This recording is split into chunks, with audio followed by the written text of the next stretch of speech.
келди интернетке чагылдырып берип коюңарды суранабыз ушул видеону.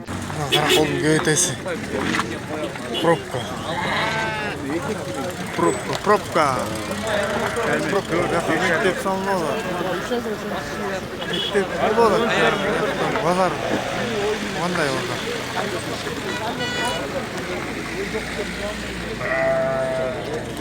Пробка. Караколдун шаарын көбөйтөсү. Кой, өт. Сааттырып 10 жарым көрсөң анда. Шундай. Пробка болот, пробка. Мектеп салынат. Мектеп салынат. Я. Мына сот.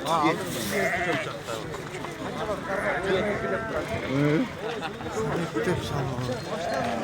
Ягы базар. Koyulur.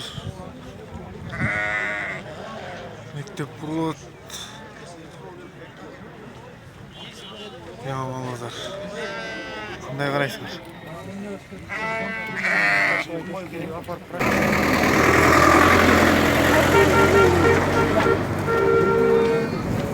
Видео Каракол шаарынын мал базарынан тартылган видео. Бул жерде биринчиден ушул базар күн сайын пробка жашоочуларга, ошо жарандарга тыгын жаратып, тоскоолдуктар жаратат. Ушул жерге ГАИ кызматкерлери деле келип кызмат кылыш керек болчу. Экинчиден бул жерде мектеп жанында мал базар болуп атат. Ушу малдан чыккан, сийдигинен чыккан аммиактар кийин санитарный нормага жооп бербей калабы деген ой.